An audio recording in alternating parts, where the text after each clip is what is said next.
Yang paling berkesan saya rasa saat Pertama diangkat kali tangan GMH. waktu menang ya. Oh iya Itu iya. rasanya kayak dunia itu berhenti, Pak. Kalau kata anak muda tuh kayak orang jatuh cinta. Wah, ini tapi jatuh cintanya karena kemenangan.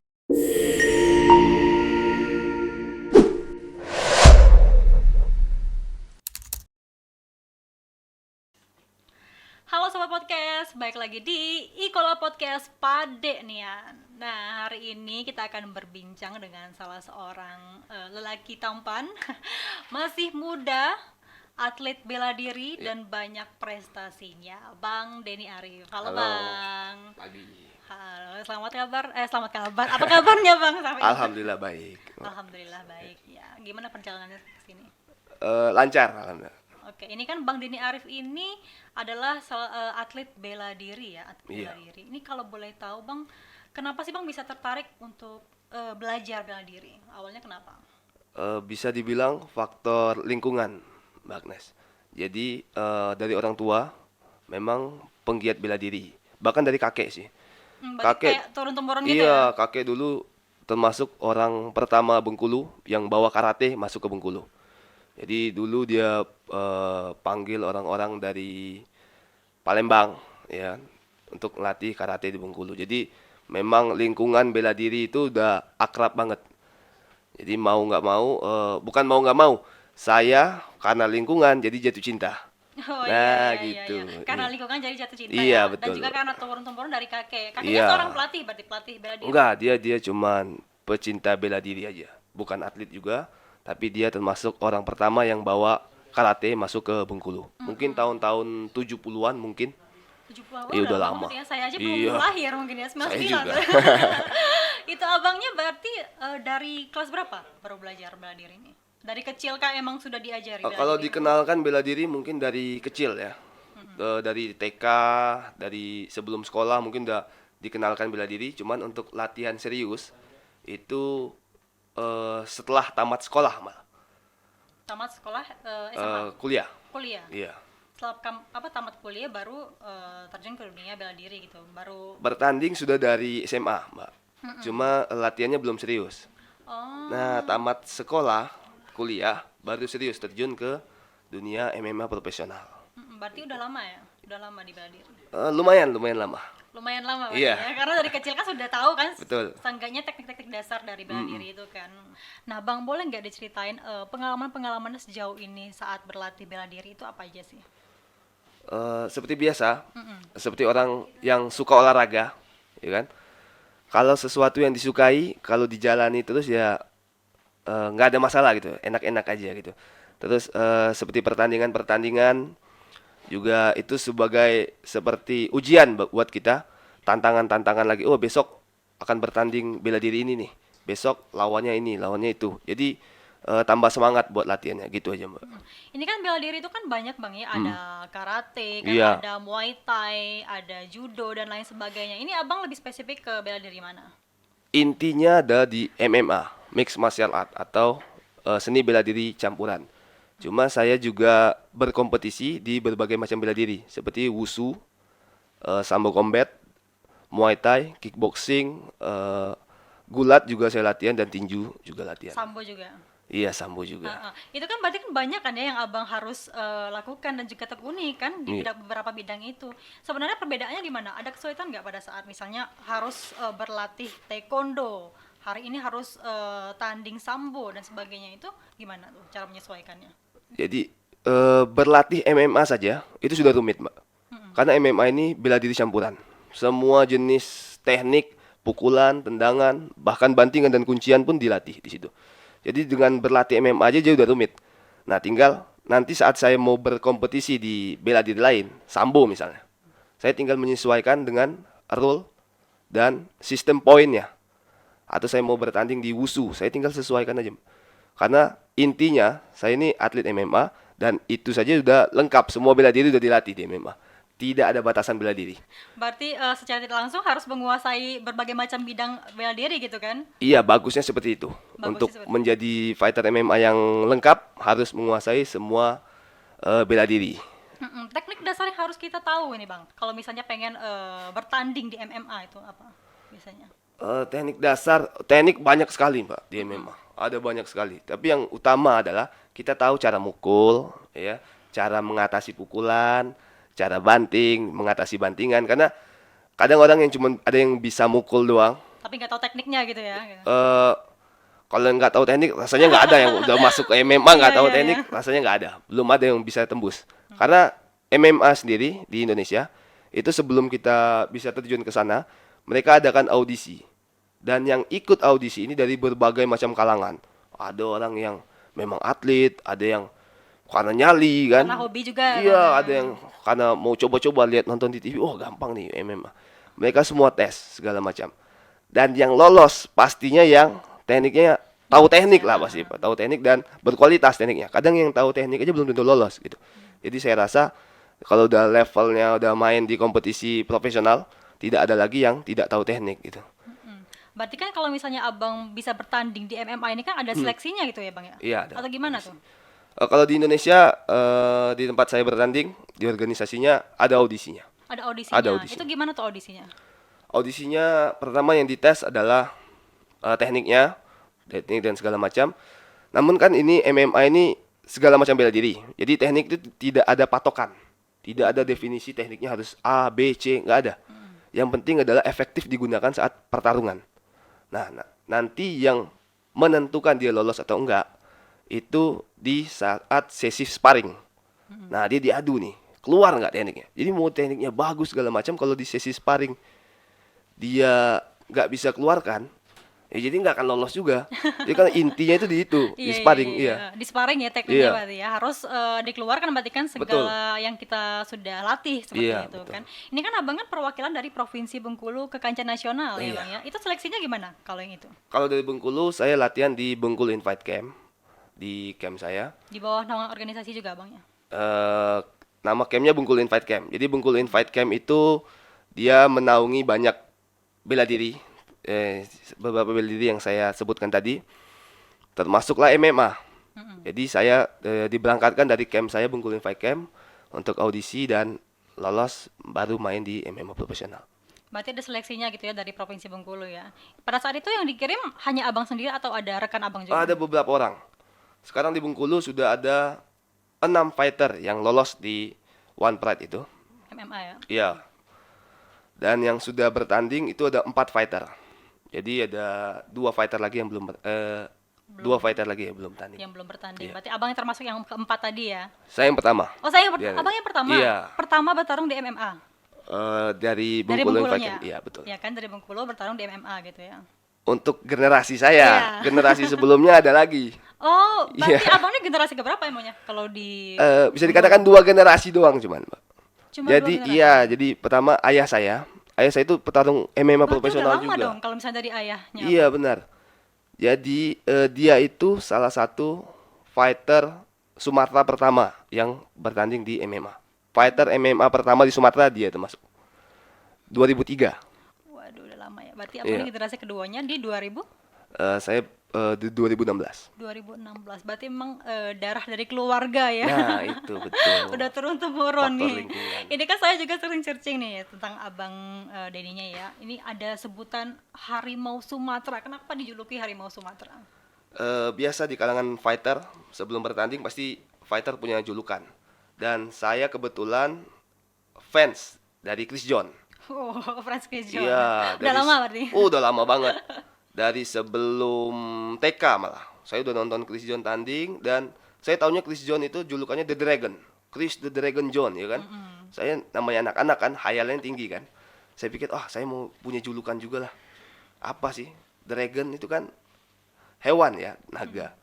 Saya pikir hewannya yang bagus ya udah harimau aja.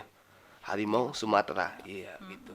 Berarti julukannya ini dari diri abang sendiri ya, bukan dari Iya. orang menjuluki pada saat abang bertanding gitu kan. Wah, ini harimau Sumatera nih. Nah, misalnya gitu. kebetulan juga dari orang MMA-nya datang kan kemarin mau ngambil gambar segala macam. Kebetulan dia orang Bengkulu juga yang ngambil gambar. Dia datang ke Bengkulu, terus dia nyaranin julukan, katanya udah pakai bahasa Bengkulu ya. Kau julukannya harimau Sumatera baik. Cocok sudah. Jadi, Karena sangar pada saat itu. iya. Tapi nggak ada tambang sangar-sangarnya nih. Masa? Iya, Oh, alhamdulillah. Tampang ramah ya. gampang ramah ya. Dan juga kan kalau misalnya kita bertanding itu kan rawan sekali ya kalau misalnya kena tonjok Iya. dan sebagainya. Ini kalau abang pernah mengalami cedera gitu. Kalau cedera, saya rasa semuanya fighter MMA pasti pernah cedera. Olahragawan, saya bilang hampir semua olahragawan pasti kena cedera. Main futsal aja kita biasa cedera ankle segala macam, main basket jari cedera. Apalagi ini olahraga yang full body combat, full body contact, sorry. Berarti semua Iya, badan tuh bisa kena gitu ya. iya betul. Oke, Itu jadi hal pernah yang ya. wajar. Biasanya paling parah tuh pada saat apa? Cedera-cedera yang paling sering itu di paha. Karena ada namanya low kick, tendangan low kick. Itu dia seperti matain paha gitu kan. Iya, Iya, mengepet gitu ya. iya dia tendang ke arah paha di atas lutut, di bawah pinggang sedikit. Itu fungsinya memecahkan pembuluh darah di area paha itu. Jadi kalau kita udah pecah pembuluh darahnya, tentunya akumulasi tendangannya kan banyak kan, terus pecah. Jadi performa kita menurun karena tumpuan kita berdiri itu Itu sudah sudah nggak dijatuhkan sempurna lagi. ya. Iya, gitu. Jadi itu yang paling sering. Setiap bertanding pasti pahanya biru-biru atau kalau udah seminggu 2 mingguan tuh ngitem dia. Karena saking Karena parahnya saking tendangan. Iya, iya, saking sakitnya juga kan kena pukulan gitu ya. betul. Oke, ini abangnya kalau boleh diceritain bang prestasinya apa aja sih sejauh ini selama menjadi atlet bela diri?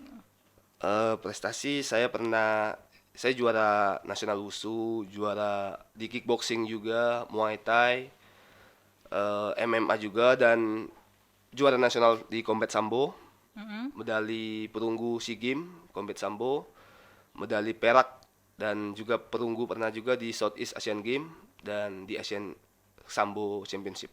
Oke, berarti kebanyakan di sambo ya? Iya, kebanyakan di sambo. Kebanyakan di sambo. Ini pengalaman sejauh ini bang yang paling berkesan pada saat abang bertanding di MMA, di sambo itu pada saat kapan? Yang paling berkesan saya rasa saat Pertama diangkat kali tangan GMA. waktu menang ya. Oh iya. Itu rasanya kayak dunia itu berhenti, Pak.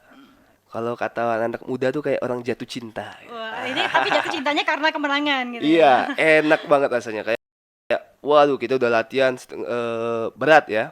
Kita latihan berat. Sebelum pertandingan itu tekanannya luar biasa. Tekanannya luar biasa.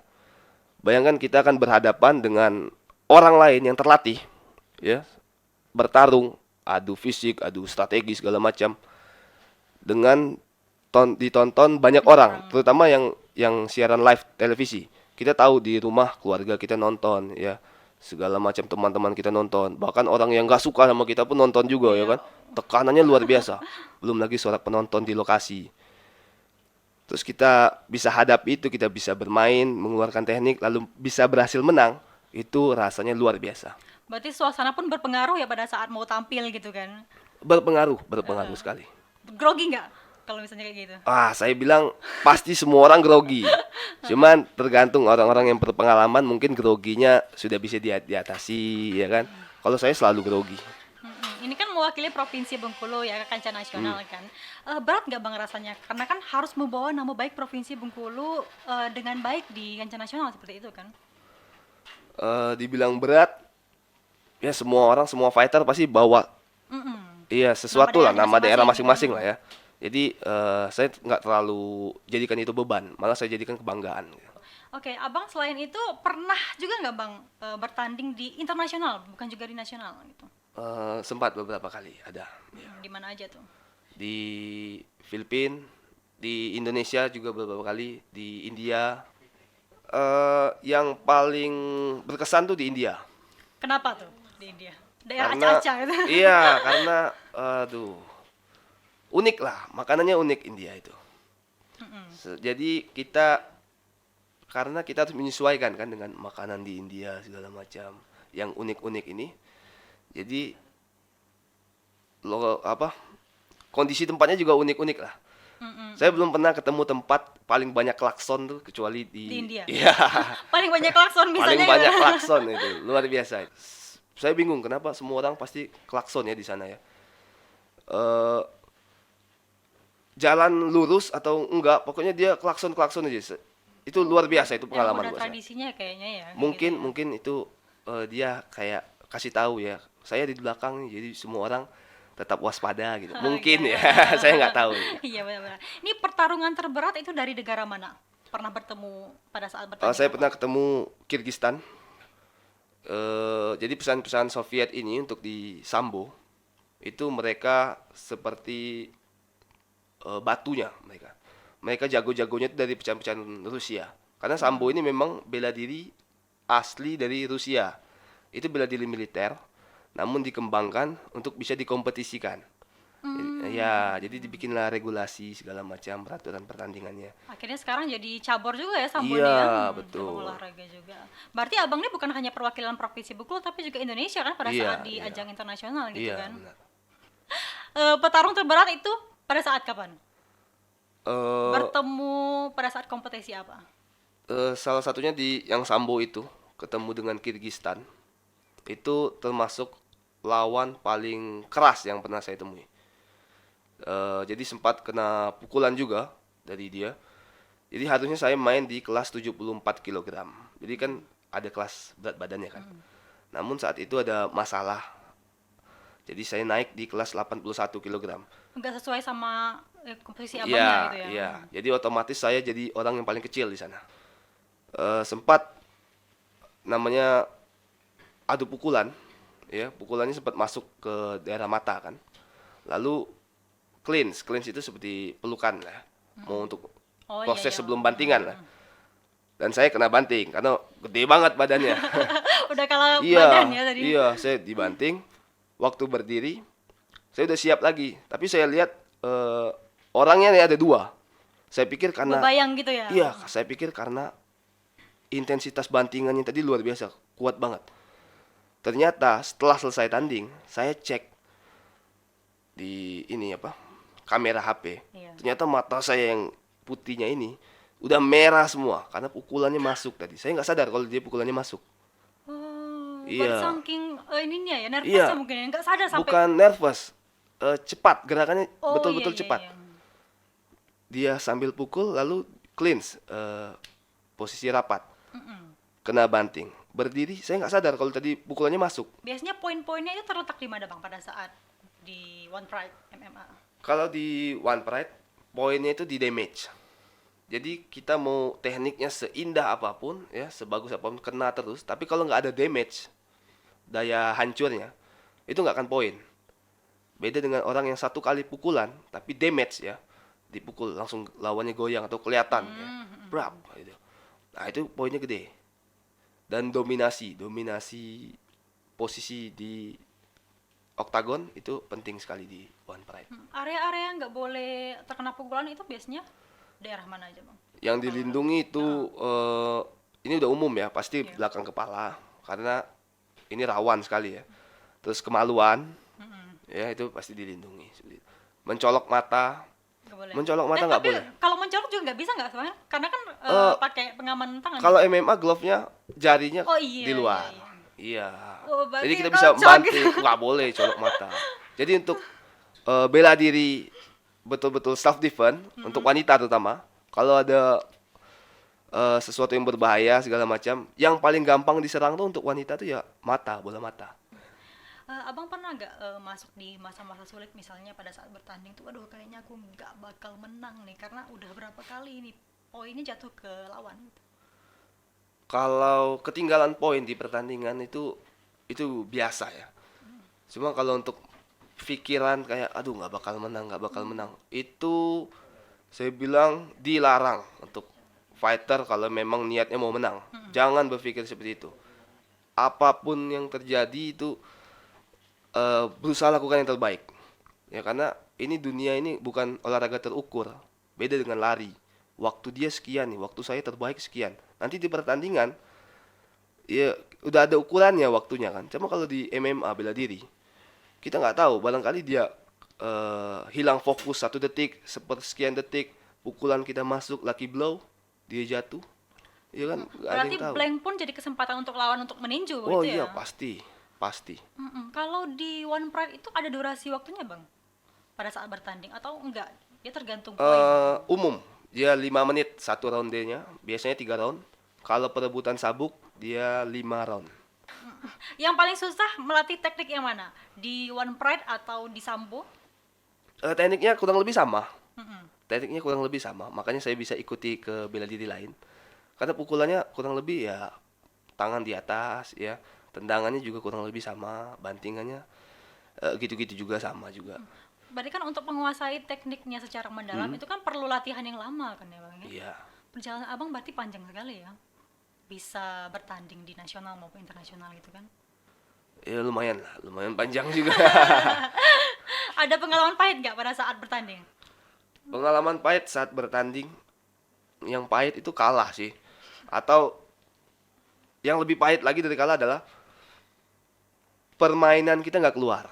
Gimana tuh contohnya? Kita bagus nih sebenarnya, teknik kita bagus segala macam, game plan-nya udah ada. Cuma pas di pertandingan itu nggak tahu kenapa nggak bisa keluar.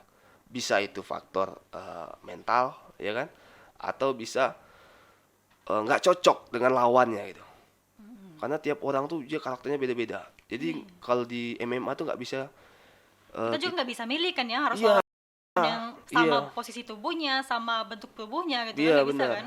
Jadi misalnya saya menang lawan si A menang lawan si B.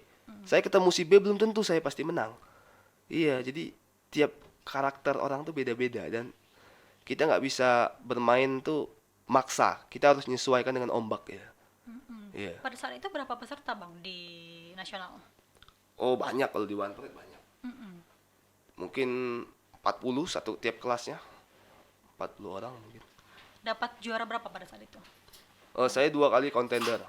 Kontender itu perebutan sabuk ya. Namun di perebutan sabuknya 2 kali kalah juga sih. Iya. Tapi Iyalah. alhamdulillah saya tempat 2 kali itu jadi kontender termuda terus. Jadi yang termuda Iya, ya? 18 tahun saya sekali, 19 tahun 1 kali. Setelah yang terakhir yang kedua saya belum fight lagi sampai sekarang. Pada usia 18 tahun dan juga 19 tahun Ya. udah meraih juara gitu ya. Wow, luar biasa berarti ya. Ini kan Abang kan sebagai atlet bela diri juga kan ya. Iya. Itu kan di bela diri itu kan ada sabuk-sabuknya kan ya, ada sabuk putih gitu ya. Kalau di kita nggak ada sabuk, Nggak ada sabuk. nggak ada sabuk. Berarti untuk mengetahui tingkatan kita udah Di berlatih pertandingan, di pertandingan. di pertandingan. Misalnya ini masih pemula nih misalnya ini bela dirinya. Kalau yang ini udah bagus nih, berarti udah di pertandingan nih, boleh nih gitu. Iya seperti itu. Biasanya kan pelatih bisa lihat tuh, ini udah layak nih, ini belum. Karena kita bertanding, kita pertama kali latihan, itu yang dipikirkan bukan menang kalah dulu, tapi safety. Ya kita persiapkan diri biar bertanding itu aman badan kita. Kita nggak membahayakan diri sendiri, ya kan? Pelatih yang harus tahu, bisa lihat itu. Kalau atlet ya dia pasti punya ambisi saya mau fight gitu. Karena kan punya karakternya masing-masing Iya, juga kan betul. ya pada saat bertanding gitu. Untuk bisa biar stamina tubuh itu stabil ya pada saat di pertandingan, itu sebelum itu harus mengkonsumsi makanan yang bagus atau mungkin porsi latihannya dikurangi atau gimana? Porsi latihan jelas dikurangi, terus makanan kalau bisa ya bagus juga.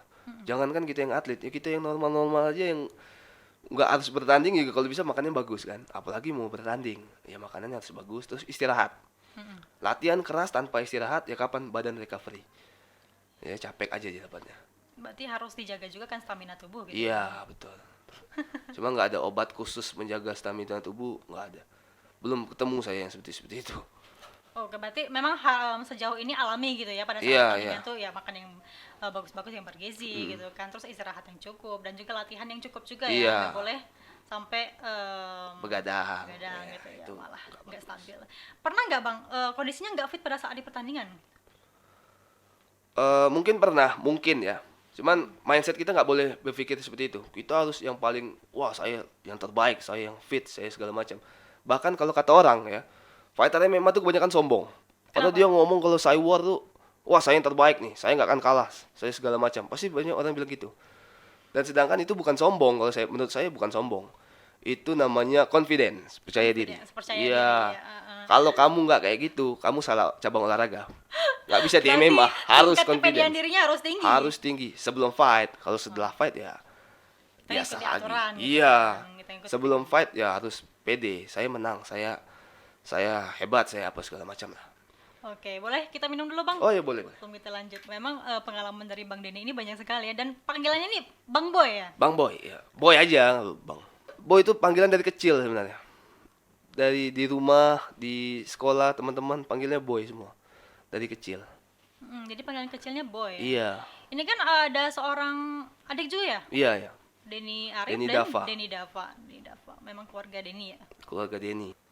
Kayak si Denny Dava itu dia nggak ada tanda-tanda kalau dia mau jadi fighter awalnya. Berarti abangnya duluan. Iya, saya duluan. Saya, Dia nggak ada tanda-tanda. Saat SMA dia masuk ke sekolah keberbakatan olahraga SKO. Di situ baru dia latihan jadi atlet. Baru jadi fighter. Sebelumnya nggak ada. Dia malah hobinya skateboard seperti itu. karena tertarik lihat abangnya juga mungkin ya. Iya mungkin.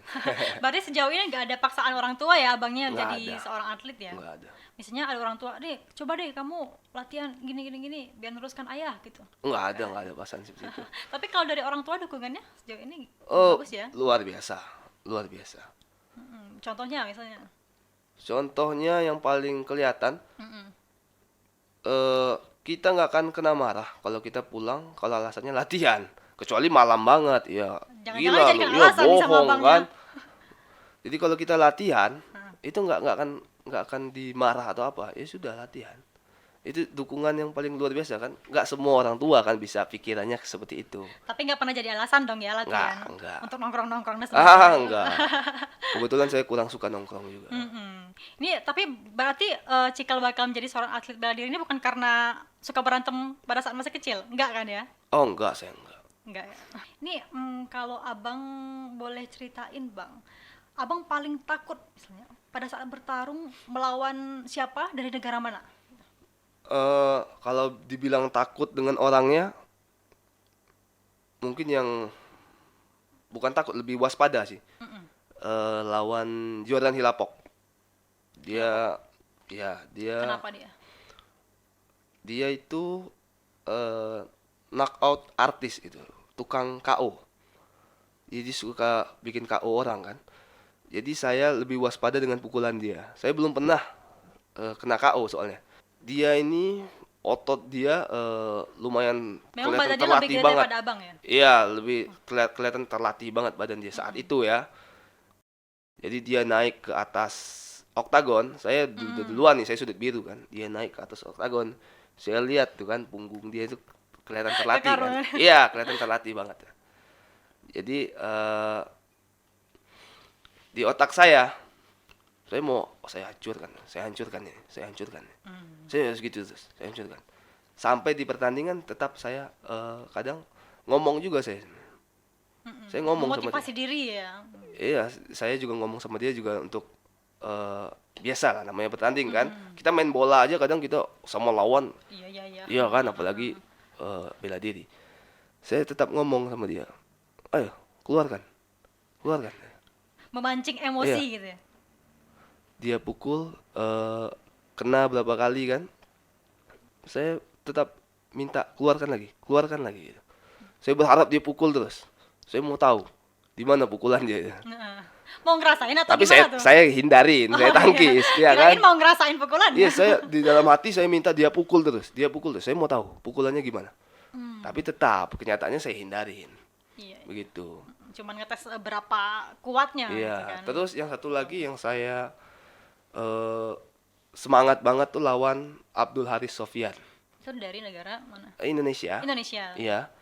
Tapi dia ini baru pulang kejuaraan dunia dan medali perunggu. Juara 3 dunia. 2 bulan kemudian dia ketemu saya di One Pride.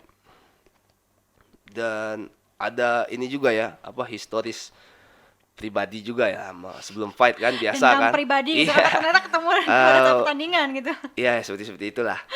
Jadi pas main juga saya semangat sekali dan itu bagus yang seperti itu. Jadi kalau bertanding kita tenang-tenang aja itu saya rasa kurang baik. Dari dendam pribadi memacu adrenalin. Enggak dendam. Cuman ada Kelas aja. faktor yang bikin lebih semangat aja. Tapi karena udah dongkol awalnya kan, aduh, Iya. ini ketemu lagi sama gua nih gitu kan. Dan sekarang baik. Malah sekarang jadi sahabat. Iya. Baik ya. Iya. Emang biasanya kalau musuh tuh jadi sahabat awal. Kalau laki-laki biasanya gitu ya. Kalau laki-laki. Kalau perempuan nggak ada ya kayaknya. Musuhan atau musuhan gitu. Mungkin ada, cuman sedikit. Pernah terjadi tindak kecurangan nggak pada saat bertanding? Oh, Misalnya kalau dia curang, tiba-tiba di depan juri nyolok gitu. oh nggak ada. Kalau pelanggaran ya biasa ya pelanggaran ya. Kadang kita nggak niat bikin pelanggaran. Cuma kalau curang saya rasa, oh nggak ada yang curang. Mau curang apa sih di MMA?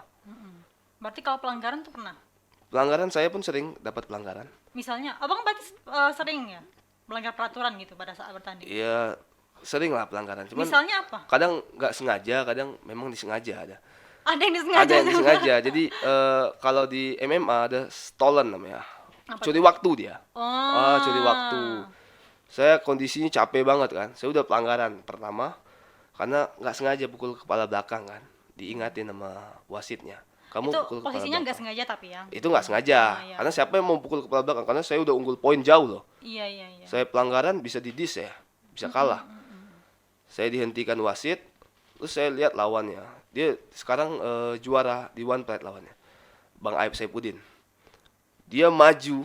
Udah pengen nekan lagi kan. Saya lagi capek banget. 3 round itu, round terakhir. Dia udah deket banget di sini. Udah mau dimulai lagi ya mau wasit. Saya mau ambil nafas dulu maksudnya kan. Karena saya mau banting dia lagi. Ternyata jangan ambil kesempatan gitu. Iya enggak, saya bilang sama wasit, Pak, wasit, tolong saya tunjuk glove. Dan wasitnya mungkin sampai sekarang nggak tahu tuh kalau itu saya mencuri waktu. Saya tunjuk glove. Dia tarik glove saya segala macam. Saya tunjukin terus. Tapi saya nggak bilang apa glove saya, karena glove saya nggak kenapa-kenapa. Saya tunjuk aja, biar dia pegang Oh, ya, glove padahal saya. nggak Ya, kenapa-napa. nggak kenapa-kenapa, biar dia cek segala macam. Dan jarak dia ke saya bikin lama jalannya. Saya tunjuk lagi glove-nya. Tapi yang dibawa, juri bawa, namanya Om Max Metino. Dia ngeh. Dia ngeh dan dia ngomong, curi waktu kan. Dan saya takut banget dipotong atau apa kan poinnya. Karena saya udah unggul jauh. Ya udah saya takut. Aman. Sama wasitnya. Itu karena apa tuh? Karena dari awal pertandingan memang terlalu semangat, makanya pada saat pertandingan tuh malah menguras energi. Namanya pertandingan MMA ya, fisik ya. Wah, itu pasti capek. Dan 3 round itu saya mainnya ground fighting, main di bawah, banting-bantingan. Dan banting-bantingan itu 3 kali lipat lebih capek daripada pukul-pukulan di stand up. Berarti meskipun misalnya kena cedera pada saat ronde kedua, tetap harus berlanjut. Tetap harus lanjut. Pernah Kalau Bang, nggak ya? sanggup lanjut ya kalah ya. Pernah bang kayak gitu? Alhamdulillah siap terus, nggak pernah kepikiran saya nggak siap untuk ronde berikutnya. Berarti meskipun sakit badan dan sebagainya, ya tetap harus lanjut gitu. Iya harus lanjut. Dan sakitnya juga bukan sakit yang kita menderita di atas itu enggak. Karena adrenalin juga ya, kita nggak terlalu kepikiran sakit sih. Walaupun setiap masuk pukulan tendangan ya sakit. Yang masuk kriteria melanggar peraturan tuh biasanya apa aja bang? Yang paling sering tuh pukul kepala belakang. Terus kalau di One Pride itu soccer kick. Itu apa tuh? Kita lagi di bawah posisinya. Terus ditendang kepalanya, itu nggak boleh. Oh iya. Ya, jadi kalau mau tendang kepala, dia harus posisi atas. Kalau di bawah nggak boleh ditendang kepalanya, karena rawan ya posisi. Ada durasi waktu bang ya pada saat bertanding di One Pride sama Ada. di Sambo? Iya. Kalau di Sambo itu cuma 1 round, Satu ronde aja. iya 5 menit. 5 menit. Kalau di One Pride ya 3 round 5 menit. Kalau perebutan sabuk ya 5 round. Berarti untuk kemungkinan tipis saat menang itu di Sambo ya bang? Karena cuma satu ronde ya. Berarti harus dimanfaatkan semaksimal mungkin dong. Iya benar, harus maksimal karena cuman 1 ronde ya. Dan di Sambo kita unggul 8-0 poinnya, udah 8 lebih dari lawan. Itu otomatis menang. Karena over score kan, terlalu jauh. Pernah bang kayak gitu? Alhamdulillah menangnya gitu terus kalau di Indonesia. Oh iya iya iya. Kalau di Indonesia menangnya over score terus. Overcast. Iya. Tapi itu dalam kancah nasional ya? Ya, Atau internasional? Indonesia, di Indonesia. Di Indonesia Sambonya ya. Sesama orang Indonesia. Iya.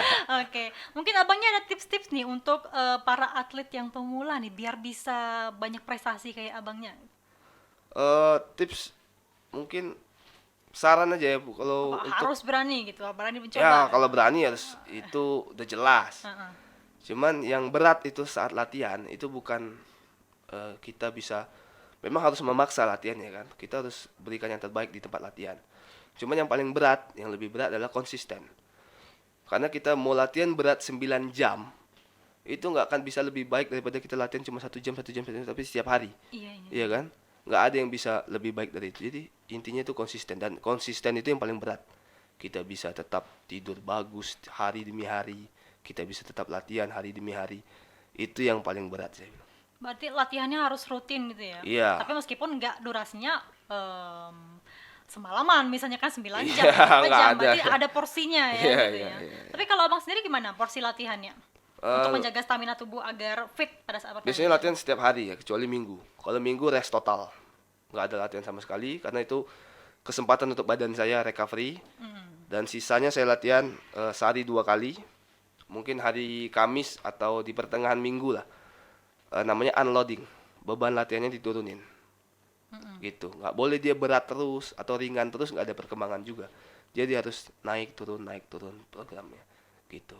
Oke, ini bentuk latihan yang sering abang lakuin itu per kelompok atau abang sendiri? Biasanya kalau bela diri pasti dengan lawan ya, pasangan ya, berkelompok pastinya.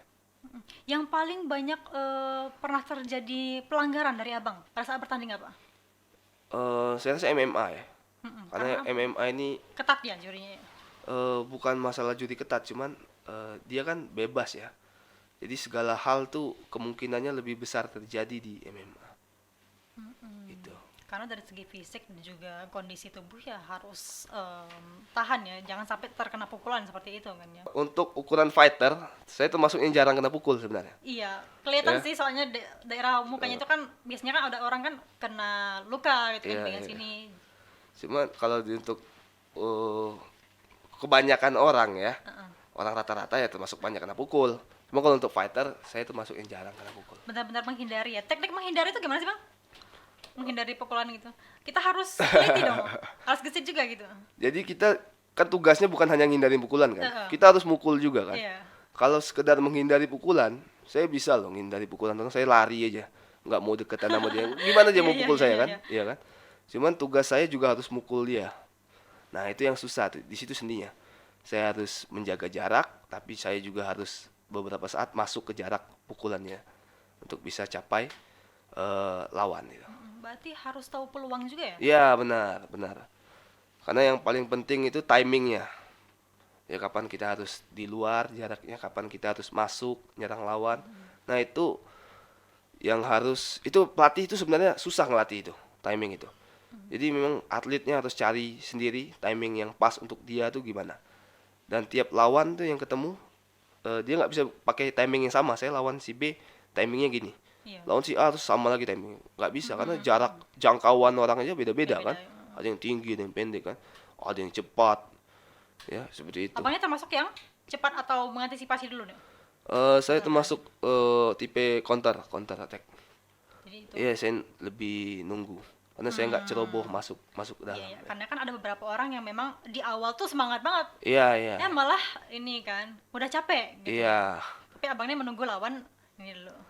Semangat harus, cuma kalau pukulannya tidak efektif, itu ngabisin energi aja. Jadi satu-satu tapi efektif ya lebih baik ya. Ada pencapaian yang ingin diraih nggak pada saat ini? Mungkin setiap fighter MMA maunya main di UFC. Belum pernah berarti. Oh, belum ada. Orang Indonesia belum ada yang main di UFC. Baru sekarang JK Saragi, ya, yang kemarin dia peluang untuk bermain di UFC kalau dia bisa menang di final ini. Mungkin dia bisa jadi orang Indonesia pertama. Kita doakan aja semoga ada orang Indonesia pertama, ya, JK Saragi bisa bermain di UFC sehingga fighter-fighter lain juga bisa termotivasi dan ada penyusul-penyusulnya. UFC itu pertandingannya sama kayak di UFC itu MMA, Uh-uh. cuman dia organisasinya beda dari One Fight, ya. Dan itu organisasi MMA paling bergengsi, iya di dunia, paling bergengsi. Jadi setiap fighter yang masuk situ udah fighter terbaik dunia itu.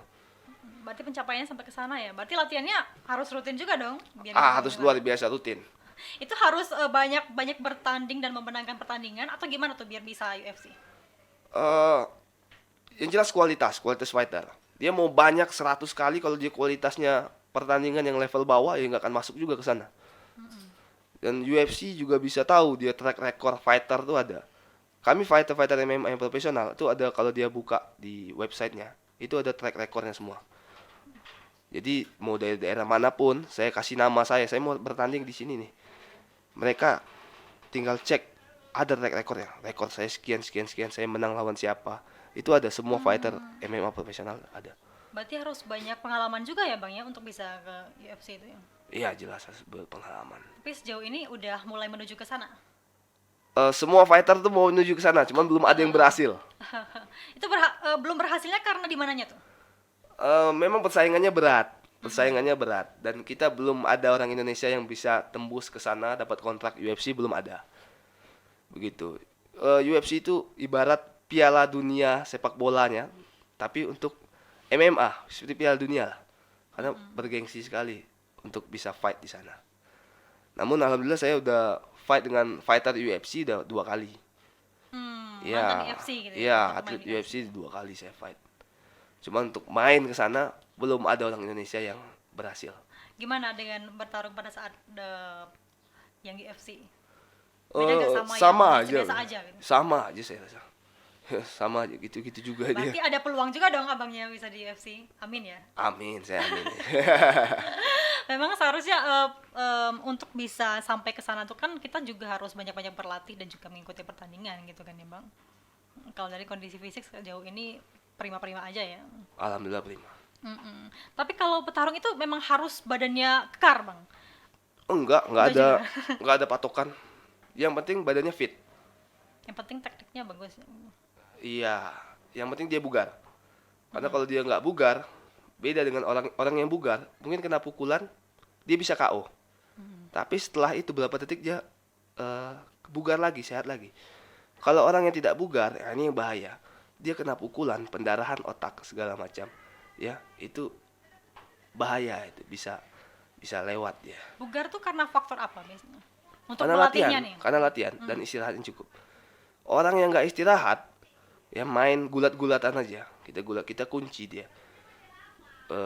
Dia bisa break out, pingsan. Ya, dia bisa pingsan dan itu bisa efeknya bahaya karena dia kurang tidur.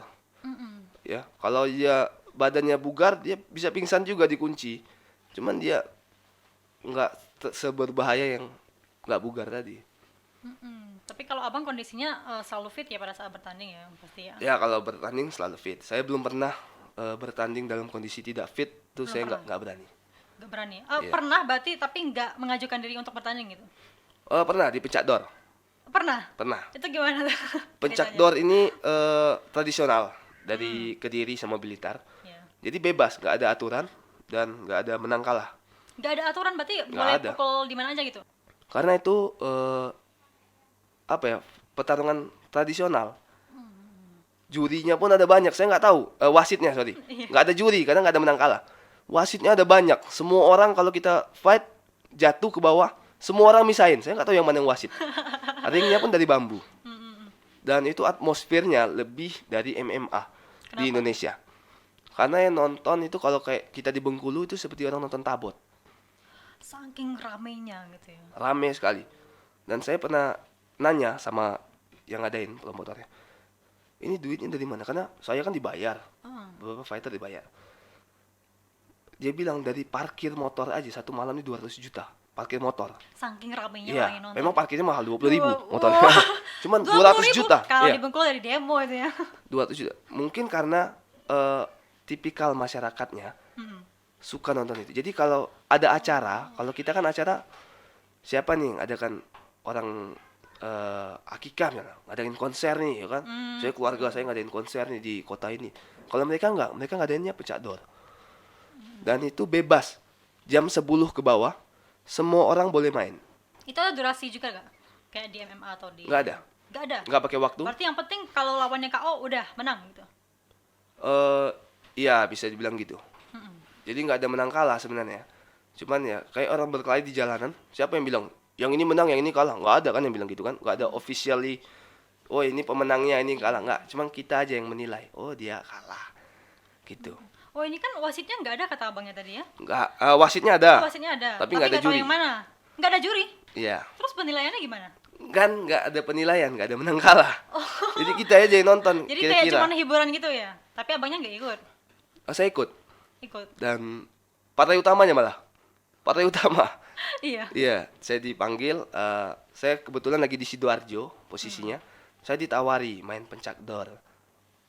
Oh, saya mau. Saya dari SMA mau banget main di situ kan. Oh, pada saat itu masih SMA. Baru tamat SMA. Baru tamat SMA. Saya mau banget main di sana. Udah saya main lawan jawaranya, namanya Michael Speed, Sigar Laki. Iya. Dan posisinya menang. Orang bilang menang, padahal nggak ada secara resmi menang kalah.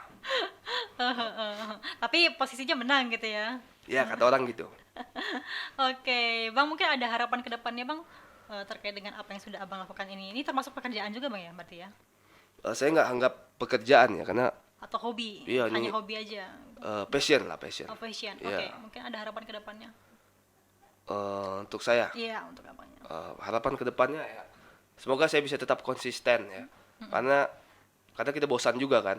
Nah itu yang gawat kalau untuk atlet, kalau dia bosan, dia nggak latihan, rusak lah dia persiapannya selama ini gitu aja. Iya, dan kita harapkan semoga Bang Denny Arif ini nantinya bisa selalu bertanding ya, bukan hanya mengharumkan nama Provinsi Bengkulu di kancah nasional dan juga internasional ya Bang ya. Kita doakan Amin. selalu sehat dan juga dapat meraih yang Abang inginkan ya, medali emas Bang. Amin. Amin ya rabbal alamin. Ya, itu dia sobat podcast. Hari ini perbincangan kita dengan Bang Denny Arif dengan sebutan Harimau Sumatera, Bang Boy. Semoga kita bisa berjumpa kembali ya, Bang. Oke, tetap saksikan Ikola Podcast episode-episode berikutnya dan jangan lupa like, komen dan subscribe TVRI Bengkulu. Ikola Podcast, Padek Nian.